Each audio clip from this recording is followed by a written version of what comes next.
님이 고난당하신 이유라는 제목으로 하나님 말씀을 나눌 때 많은 은혜 받으시기를 주의 이름으로 축원드립니다. 적과 흙으로 유명한 베스트셀러의 저자 스탕달이라고 하는 분이 이런 말을 남겼습니다. 우리 한번 다 같이 읽어볼까요? 혼자서는 절대로 성격이 형성되지 않는다. 사람들은 자기 성격이 좋다라고 이야기하지만 성격이라는 것은 혼자서 형성되지 않는다는 거예요. 성격의 기원은 사람의 말과 행동에 대한 다른 사람들의 반응이라는 거예요. 그 사람의 말과 행동이 다른 사람들이 좋게 반응하면요, 내가 하는 말, 내가 하는 행동이 많은 사람들이 좋게 반응하면 성격 좋은 거예요. 근데 여러분들이 하는 말, 행동이요, 다른 사람들이 이상한 반응을 보인다, 그럼 여러분 성격 나쁜 거예요. 내가 혼자 성격 좋다고 해서 성격 좋은 것도 아니고, 내가 성격이 나쁘다고 해서 나쁜 것도 아니에요. 내가 하는 말 한마디, 내가 하는 행동이 주변 사람들이 어떻게 반응하느냐에 따라서 내 성격이 형성되는 거예요.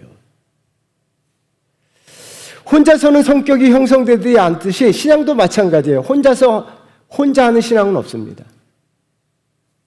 신앙은 혼자서 할 수 있는 것도 아니고 혼자 신앙생활하는 데서 구원받는 것도 아니에요. 그래서 신앙에서 가장 중요한 것은 반응이에요. 그래서 신앙은 한마디로 반응입니다. 우리 한번 따라해 볼까요? 신앙은 반응입니다. 요한복음 3장 16절 말씀 한번 읽어보겠어요. 읽겠습니다. 시작. 하나님이 세상을 이처럼 사랑하사 독생자를 주셨으니 이는 그를 믿는 자마다 멸망하지 않고 영생을 얻게 하려 하십니다. 여러분, 하나님이 독생자를 우리에게 보내셨어요. 하나님이 독생자를 보내주시지 않으셨더라면 하나님의 반응이 먼저 일어납니다. 하나님이 독생자를 저와 여러분들을 위해서 보내주셨습니다. 그럼 우리는 어떻게 합니까? 신앙이라는 것은 그를 믿는 자마다 멸망하지 않고 영생을 얻는다라고 이야기하세요. 그러면 우리의 반응은 뭐예요? 믿음이에요. 예수 그리스도를 믿는 믿음, 그 반응이 있어야 돼. 반응이 있을 때 우리가 영원한 생명을 얻는 줄 믿습니다. 하나님께서 독생자를 우리에게 보내주셨어도 우리가 반응하지 않는다면요, 예수 그리스도를 믿는 믿음으로 반응하지 않는다면요, 이 반응이 없다면 우리에게 구원은 없는 거예요. 또 저와 여러분들이 신앙생활 한다는 것은 반드시 반응하셔야 됩니다. 예수 그리스도를 믿는 믿음의 역사가 일어나야 될 줄 믿습니다. 그래서 십자가를 신학을 이렇게 정의합니다. 십자가를 이중전이라고 이야기해요. 내 죄가 예수님에게 전이 되고 예수님의 의로움이 나에게 전이 되는 거예요. 그래서 십자가 신학에서 가장 중요한 이중전이에요. 여러분, 이것을 잃어버려서는 안 돼요. 내가 예수 그리스도를 믿음으로 말미암아 어떻게 됩니까? 내 죄가 예수님에게 전이 되는 거예요. 그리고 예수님의 의로움이 나에게 전이 됨으로 말미암아 우리가 멸망하지 아니하고 죄가 없게 되는 거고 하나님에게 영원한 구원을 얻은 줄 믿습니다. 주님께서 이중전이 십자가 삶을 살기 위해서 고난을 당하셨는데요. 그래서 십자가 사건의 시작은 뭐예요? 고난이에요, 고난. 십자가는 고난이고 오늘 본문은 그 고난의 시작입니다. 여러분 1절 말씀 한번 읽어보도록 할까요? 우리가 다 일어나 예수를 빌라도에게 끌고 가서, 여러분 끌고 가다라고 하는 동사가 나와요. 여러분 성경책에 동그라미 쳐놓으셔야 돼요. 굉장히 중요한 단어예요. 여러분 끌고 가다라고 하는 이 동사 하나가 구약 성경 메시아 신학 사상을요 완성시키는 거예요. 성취하는 거예요. 이 끌고 가다라고 하는 동사는요, 붙잡아 인도하다, 안내하다, 짐승을 끌고 가다라고 할 때 사용하는 동사입니다. 누가는 이 단어를 통해서 예수님께서 구약 이사야 선지자의 말씀을 통해서 도살장으로 끌려가는 어린 양을 묘사하기 위해서 이 단어를 사용했어요. 그래서 이사야 53장 7절 말씀에도 이 단어가 나와요. 우리 한번 다 같이 읽어볼까요? 그가 곤욕을 당하여 괴로울 때에도 그의 입을 열지 아니하였으며 마치 도수장으로 끌려가는 어린 양과 털 깎는 자 앞에서 잠잠한 양같이 그의 입을 열지 아니하였도다. 도수장으로 끌려가다라고 이야기합니다. 끌려가다고 한 동사가 나와요. 누가는요 의도적으로 이 동사를 사용함으로 말미암아 이사야에서 메시아 사상을 이야기했을 때 그것을 이미 예수님은 성취하시는 거예요. 도수장으로 끌려가는 어린 양으로서 지금 법정에 끌려가고 계신 거예요. 여러분, 주님은요, 구약의 말씀을 온몸으로 성취하셨고, 주님은 죄가 없으심에도 불구하고 도수장으로 끌려가는 어린 양과 같이 죽음을 향해서 끌려가셨다는 거예요. 만왕의 왕이신 주님께서 도살장으로 끌려가셨습니다. 주님은요, 왜 도살장으로 끌려가셨을까요? 왜 죽음을 향해서 나아가셨을까요? 주님의 고난에도 다 이유가 있어요. 그래서 신앙은요, 반응하는 거예요. 뭐에 반응합니까? 예수 그리스도의 고난에 반응하는 거예요. 예수 그리스도의 십자가에 반응하는 것이 믿음이에요. 그래서 여러분, 신앙생활 한다는 것은 반드시 예수 그리스도의 고난에 내가 반응하셔야 될 줄 믿습니다. 그러면 예수 그리스도께서 고난 당하신 그 이유와 목적이 내 삶에 그대로 적용되는 거예요. 전이 되는 거예요. 여러분, 예수 그리스도가 십자가에서 고난당하시고 도수장에 끌려가는 어린 양처럼 죽음을 향해 끌려갔는데요, 그것에 대해서 아무런 반응이 일어나지 않는다면 예수 그리스도께서 당하신 고난이 내 삶과 무관하게 되는 거예요. 그래서 반드시 우리 삶에는요, 예수 그리스도께서 당하신 고난에 믿음 생활한다는 것은 반응하셔야 됩니다. 그렇다면 왜 예수께서 고난을 당하셨을까요? 두 가지 이유예요. 첫 번째는요, 우리를 바른 길로 인도하시기 위해서입니다. 할렐루야. 실화예요. 한 아빠가 어린아이들을 데리고 마트에 갔어요. 이 아들이 큰 마트에 가니까 막 아빠하고 장난치는 거예요. 장난치다가요, 굉장히 비싼 화병을 깨트린 거예요. 아빠도 아들도 당황해 이러지도 못하고 저러지도 못하는데 갑자기 어린아이들 입에서 이런 말이 튀어나온 거예요. 아빠, 튀어. 아빠 튀자는 거예요. 근데요, 그때 그 아빠가요, 값비싼 화병을 깨진 그 마음보다요, 아들 입에서 아빠 튀어라고 한 말이 더 마음이 찢어졌다는 거예요. 왜 그랬을까요? 아빠는 아들이 어떻게 자라길 바라요? 바르게. 도둑놈도요, 우리가 이야기하죠. 도둑놈도 자기 아들은 너도 아빠처럼 훌륭한 도둑이 되어라, 이렇게 말하는 아빠 없어요. 도둑놈도요, 아빠처럼 살지 말라, 바르게 살아. 그게 부모의 심정이에요. 여러분들도 여러분 자식들이 아빠 튀어 이렇게 한다면 어떻게 하시겠습니까?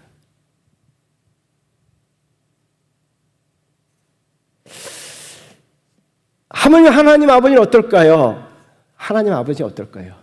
우리는 하나님을 아버지로 보십니다. 하나님의 아버지이십니다.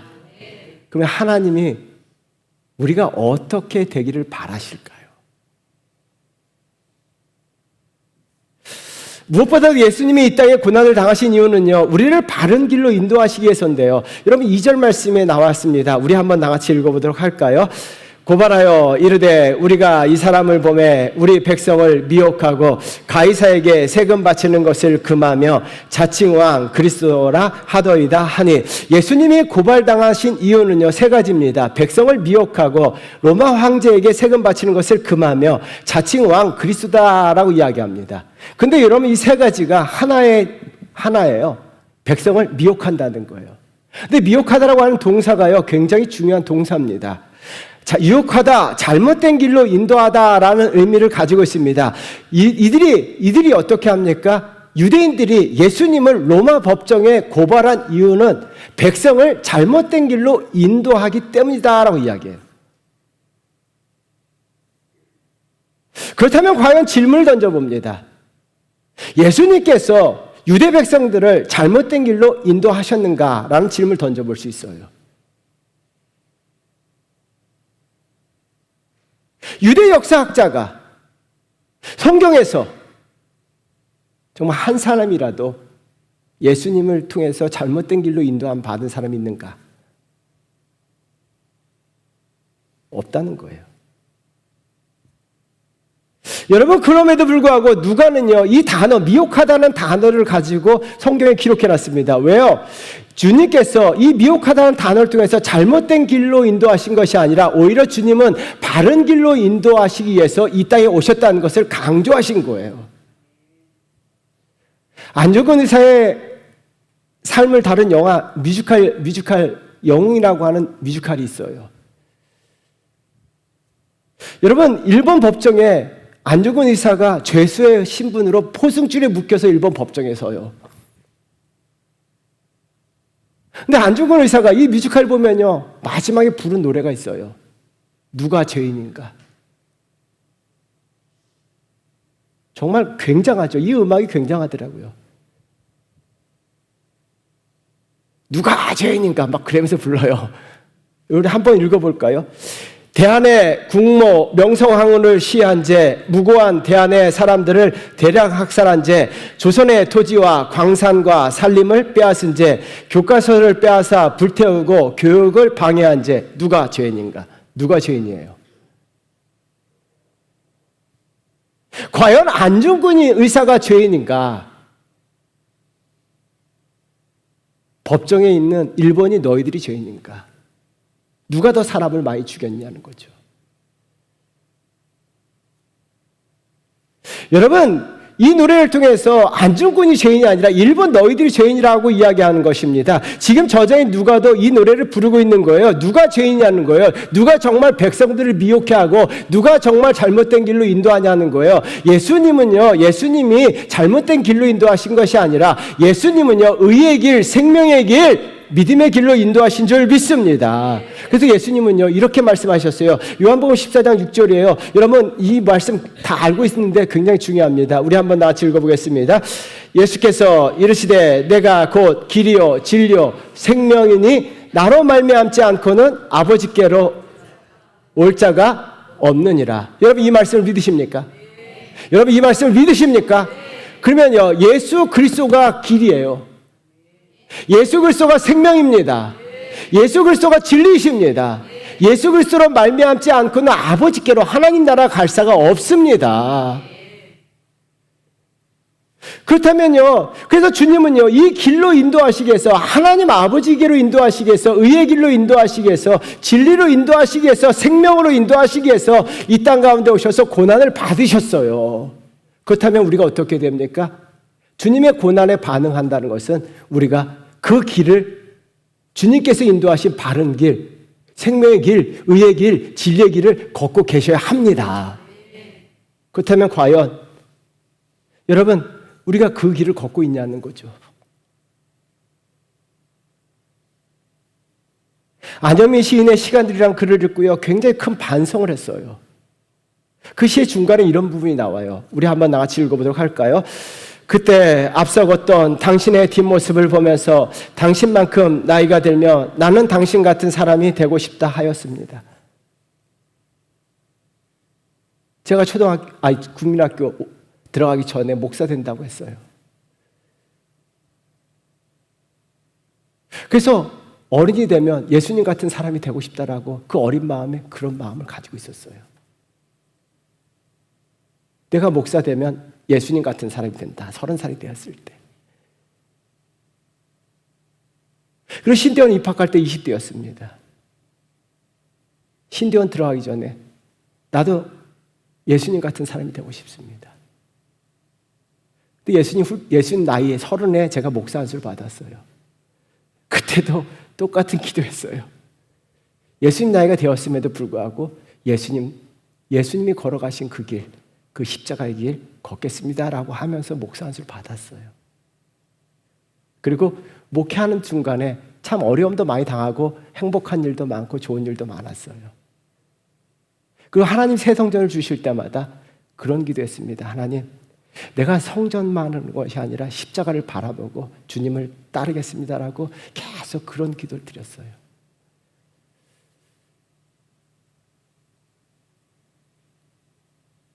그것이 지금까지 그나마 그래도 목회를 하려고, 잘은 못하지만 목회자의 삶을 살려고 지금까지 부족하지만 그래도 이 길을 계속 걸어왔던 것 같아요.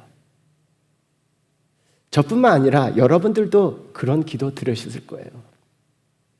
주님 닮고 싶습니다. 그리고 주님 걸어가신 그 길 나도 끝까지 걷겠습니다.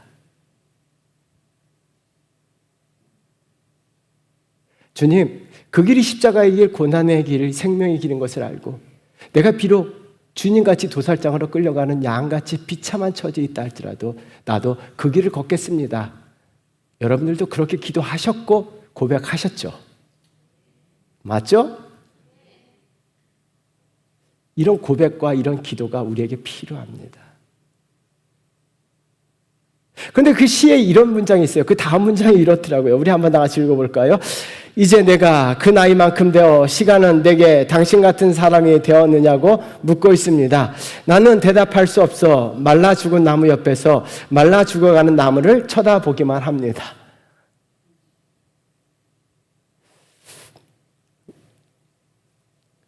예수님 같은 사람이 되었느냐고, 예수님 걸어가신 그 길을 걸어갔느냐라고 물어보신다면, 저는 그렇게 대답했어요. 주님, 저는 참 잘 못했습니다. 그래도 걷고 있습니다.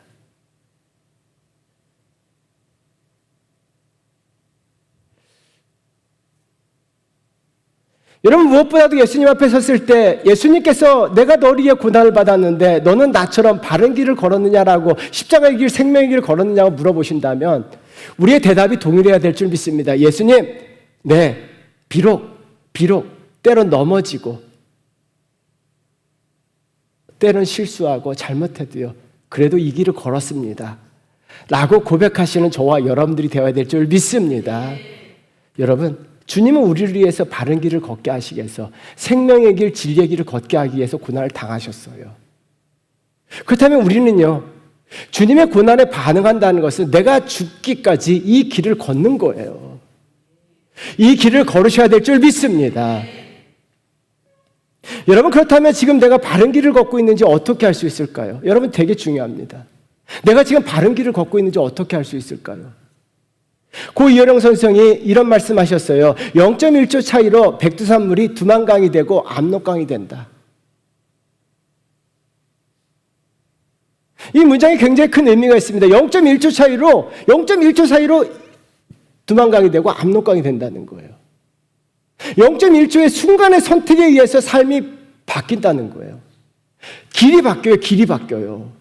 그렇다면요, 여러분, 우리가 순간의 선택이 달라듯이 순간의 선택을 어떻게 하는 거예요? 여러분, 과연 내가 순간에 선택하면서 지금 의의 길을 걷고 있는 사람들 어떻게 합니까? 순간의 선택에서 영적인 삶을 선택해요. 하나님을 선택합니다.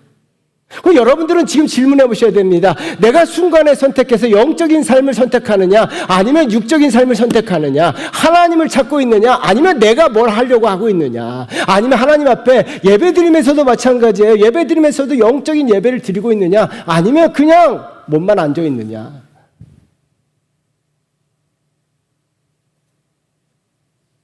여러분, 어떤 선택을 하고 있냐는 거예요. 여러분들이 영적인 선택을 하고 하나님을 찾고 있다면요, 여러분 지금 예수님께서 말씀하신 그 길을 걷고 계신 겁니다. 하나님을 선택한다는 것은요, 하나님에게 맡기는 거예요. 순간순간 하나님을 찾고 하나님에게 맡기는 거예요. 정말 영적인 일을 선택한다는 것은요, 아무리 세상 일이 바빠도요, 루터가 너무 바빠서 기도합니다라고 고백했던 것처럼 세상이 아무리 바빠도요, 기도하고, 세상 일이 아무리 많아도요, 주일 성수하고 하나님을 찬양하고 하나님을 예배하는 그 자리에 있는 게 바로 의의 길, 생명의 길을 걷고 있다는 신호입니다. 여러분, 주일마다 어떤 선택을 하십니까? 어떤 일이 벌어졌을 때 누구를 선택하십니까? 내가 하나님을 선택하고 있고 하나님을 찾고 있고 영적인 예배를 선택하고 영적인 기도를 선택하고 영적인 찬양을 찾고 있다면 여러분, 지금 의의 길, 생명의 길을 걷고 계신 거예요. 여러분, 이와 같은 바른 길을 걷는 성도가 되어야 될 줄 믿습니다. 이런 성도가 되셔야 될 줄 믿습니다. 사랑하는 성도 여러분, 주님은 바른 길을 걷게 하시기 위해서 이 땅 가운데 오셨어요. 그렇다면 저와 여러분들, 정말 주님이 걸어가신 그 길, 바른 길, 의의 길, 생명의 길을 죽기까지 걷는 성도 되시기를 주의 이름으로 축원드리겠습니다. 두 번째는요, 주님의 고난을 받으신 이유가 있습니다. 영적으로 우리를 각성시키기 위해서예요. 여러분, 필립 얀시는 은혜를 찾아 길을 떠나다라는 책을 통해서 믿음의 주기가 있다라고 이야기합니다. 믿음의 주기가 있다라고 이야기하면서 이것을 인간 주기라는 표현을 사용했어요. 역사를 보면요, 궁하고 어려울 때는요, 하나님을 찾다가 잘 나갈 때는요, 하나님을 잊어버리고 영적인 일에 무관심합니다. 그리고 구약시대에 보면요, 경제가 호황이고 평화로울 때마다요, 영적인 부분에 무관심할 뿐이 아니라 영적인 일을 합니다. 예배를 드리고 제사를 드리지만 형식적이고 외적이에요. 그다음 민족의 고난이 오면요, 그때 비로소 여호와 이름을 불러요. 여러분, 평안할 때, 호황일 때, 형통할 때 신앙에 대한 간절함이 없어지는 거예요. 그래서 그것을 인간 주기라고 이야기해요. 간절함이 없는 거예요. 외적 행위로 생활합니다. 외적으로 교회를 다니고 외적으로 예배를 드리고요. 외적인 기도 생활합니다. 기도를 하죠. 예배를 드리죠. 근데 간절함이 없는 거예요.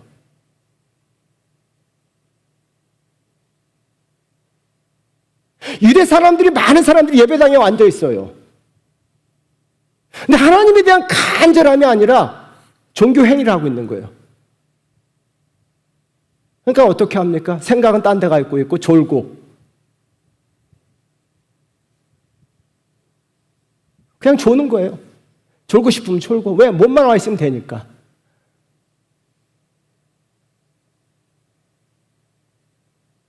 그리고 어려울 때는 그때서야 비로소 하나님 찾는다는 거예요.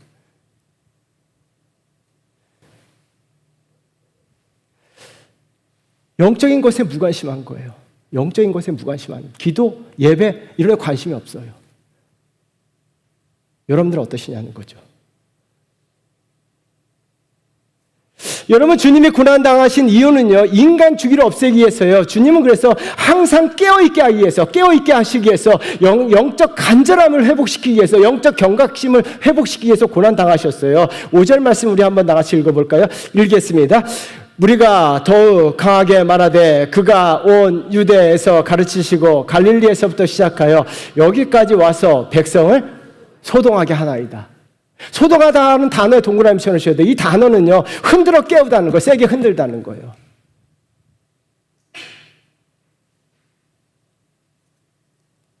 아무 의식이 없고 자고 있는 사람들을요, 흔들어 깨우는 거예요.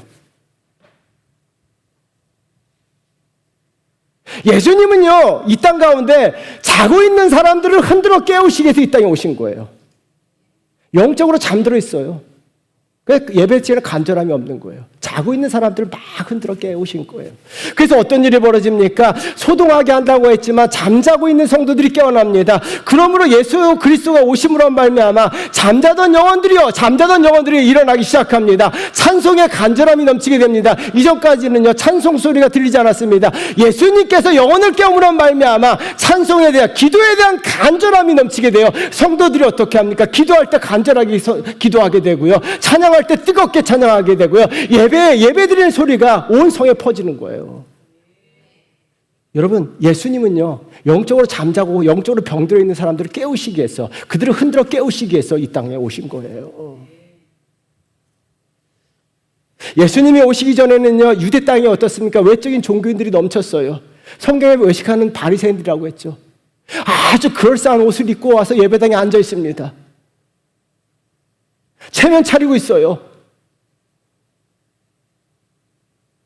그렇게 어떻게 합니까? 사람들에게 보이려고 기도하고요, 사람들에게 보이려고 예배 자리에 앉아 있어요. 그러나 예배에 대한 간절함이 없어요. 뜨거움이 없는 거예요. 예수님의 제자들도 어떻게 합니까? 주님을 따라 다녔어요. 예수님은 기도하고 간절히 정말 핏방울이 떨어뜨리면서 기도하고 계신데 제자들은 뭐 하고 있습니까? 잠자고 있었어요. 왜요? 영혼이 병들었기 때문이에요. 예수님이 또 깨웠는데 또 어떻게 합니까? 또 잠자잖아요. 왜요?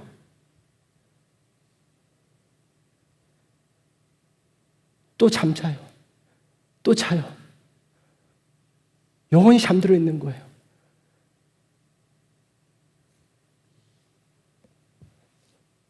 주님은요, 영적으로 무감각한 사람들, 영적으로 병든 사람들, 영적으로 잠자고 있는 사람들 다 흔들어 깨우신 거예요. 여러분, 그럼 난 깨어있는가? 주님의 고난 이후에요, 주님의 고난에 반응한 사람들의 특징이 있습니다. 그들은 영적으로 잠들지 않아요. 예수 그리스도의 십자가에 죽으시고요, 십자가 죽으신 이후에 예수 그리스도를 만난 사람들의 공통적인 특징은 한 가지입니다. 그들이 가난할 때나 부할 때나 고난받을 때나 형통할 때나 예배에 대한 뜨거움이 있었어요. 초대교회 예배는요, 잠자는 성도 없었어요. 예배 시간에 어떻게 잠을 자요? 예배 시간에 어떻게 딴짓해요? 찬송이 어떻게 간절히 립싱크를 합니까? 예배에 대한 뜨거움이 있었어요. 불같은 마음으로 정말 하나님에 대한 창했어요. 왜요? 예수님께서 영적으로 깨우셨기 때문에 그들 다 깨어난 거예요. 예배에 대한 간절함이 있었어요. 하나님에 대한 간절함이 있었어요. 다시 오실 예수 그리스도에 대한 간절함으로 하나님을 찬양하고 하나님을 예배하고 하나님께 기도했습니다. 그들은요, 형통할 때나 정말 부유할 때나 가난할 때나 변함이 없었습니다. 인간의 주기가 싹 없어졌어요. 정말 부유할 때도 풍성할 때도 잘 나갈 때도 형통할 때도 모든 일이 잘 될 때도요, 하나님에 대한 간절함, 그 간절함은요 마음속에 심장 가운데 새겨졌어요. 왜요? 예수 그리스도께서 나를 위해서 고난 받으신 것을 알기 때문에요. 그 고난에 반응했기 때문에 어떻게 내 영적으로 무감각하고 어떻게 영적으로 잠잘 수 있냐는 거예요. 여러분들 어떠시냐는 거예요. 여러분 영혼이 깨어 있으십니까?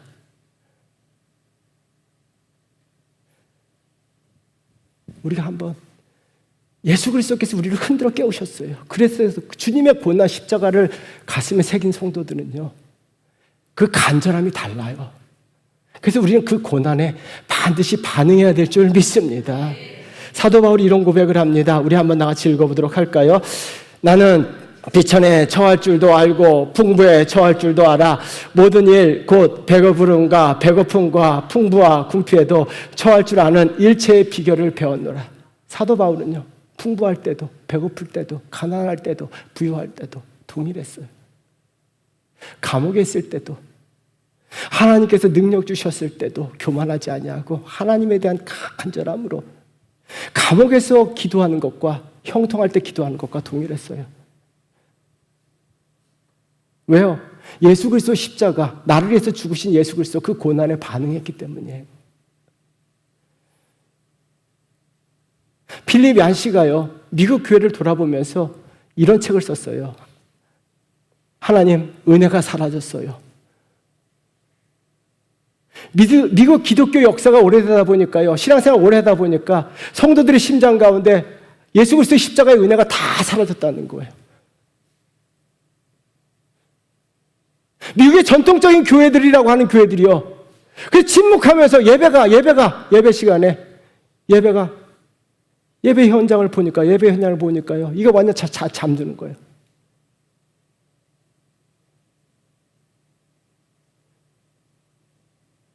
은혜가 사라진 거예요. 예수 그리스도의 십자가 은혜가 살기로 졌기 때문에 맨날 졸기만 하고, 미국 교회도 보니까 졸는 사람들 넘치고 딴짓 하는 사람들 넘치고 교회 왔다가 대충 왔다 가는 사람들이 넘치는 거예요. 필립 얀시가요, 통곡하는 마음으로 이 책을 썼어요. 하나님, 은혜가 사라졌어요. 미국 교회 은혜가 사라졌어요. 교회 은혜가 사라지게 되고, 교회 은혜가 사라지고 성도들의 심장 가운데 은혜가 사라진 거예요.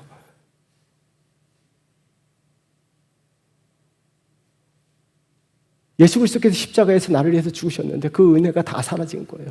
그래서 어떻게 합니까? 예배가 형식적인 예배가 되는 거예요. 그냥 앉아있는 거예요, 몸만. 체면 때문에. 내가 교회 30년 다녔기 때문에,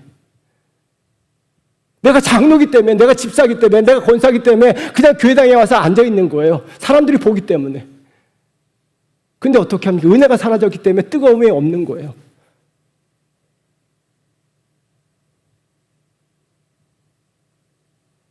필립 얀시는 통곡했어요.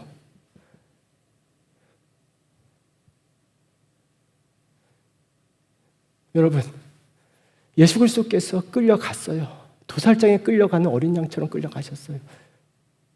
누구 때문에요? 나 때문이에요. 그렇다면 그 은혜가 사라졌으면, 여러분 은혜가 없으면요, 예배가 형식적으로 돼요. 모든 게 다 형식이에요. 그냥 몸만 앉아 있는 거예요. 은혜 충만하잖아요. 은혜 충만하면요, 내 기도가 달라져요.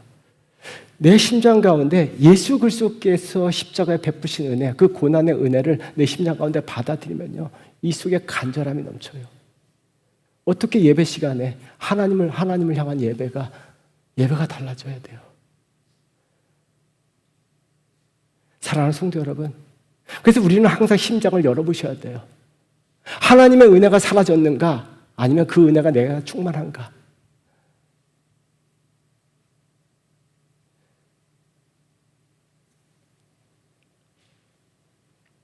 잠든 신앙, 형식적인 신앙, 하나님 앞에 아무 의미가 없어요. 믿음은요, 신앙은 반응이에요. 내가 예수 그리스도의 고난에 반응하지 않는 상태에서 형식적인 신앙 의미가 없어요. 교회 50년, 100년, 1000년 다녀도요, 아무 의미가 없어요. 잠들어버린 신앙, 죽은 신앙이에요. 여러분, 우리가 정말 예수 그리스도의 십자가의 고난, 나를 위해서 죽었다는 그것의 은혜를 알고 있다면 그 은혜가 내 심장을 채우셔야 합니다. 그 은혜로 내 심장을 채우셔야 합니다. 그 은혜가 채우셔야 합니다. 그 은혜로 채우셔야 합니다. 그 은혜로 채우게 되면요, 영적 하나님께서 우리를 깨우시기 위해서, 흔들어 깨우시기 위해서 오셨다면 그 은혜로 말미암아 내 영혼이 깨어나요. 내 영혼이 깨어나는 줄 믿습니다. 우리의 영혼이 다시 한번 깨어나셔야 돼요. 그래서 우리가 하나님 앞에 살아있는 예배를 드리셔야 될 줄 믿습니다. 하나님 앞에 살아있는 기도를 드리셔야 될 수 있습니다. 하나님 앞에 살아있는 찬양을 드리셔야 될 줄 믿습니다. 하나님 앞에 살아있는 예배를 드리셔야 돼요. 여러분, 잠자는 예배가 돼서는 안 되고요, 우리가 죽은 예배가 돼서는 안 되고요, 하나님 앞에 영적으로 깨어있는, 예수님이 그것 때문에 고난을 당하셨는데, 예수님이 우리를 깨우시기 위해서 고난 당하셨는데 우리가 왜 잠자고 있냐는 거예요. 우리가 왜 병든 닭처럼 살아가냐는 거예요. 왜 우리가요, 무감각하게 형식적으로 몸만 앉아 있냐는 거예요. 예수님의 죽음을 헛되게 만든 거예요. 여러분, 예수님의 죽음을 헛되게 만드는 거예요. 여러분, 우리가 다시 한번 정말 내 영혼이 주님의 고난을 내 안에 받아들이셔야 돼요. 십자가를요, 나를 위해 죽으셨다는 그 주님의 은혜를 받아들이시면요, 은혜가 사라지는 것이 아니라 그 은혜가 내 심장 가운데 차고 넘칠 줄 믿습니다. 그 은혜로 신앙생활 하셔야 될 줄 믿습니다. 그 은혜로 예배를 드려야 될 줄 믿습니다. 그 은혜로 찬양해야 될 줄 믿습니다. 이런 성도 되셔야 될 줄 믿어요. 우리 주원교 성도들, 그랬어요. 하나님 앞에 살아있는 영혼으로 예배드리고, 하나님 앞에 살아있는 영혼으로 찬양하고, 하나님 앞에 살아있는 영혼으로 기도하시기를 주의 이름으로 축원드리겠습니다. 주님은 우리를 위해서 고난 당하셨어요. 우리가 그 고난에 반응하셔야 돼요. 주님이 십자가에 죽으셨어요.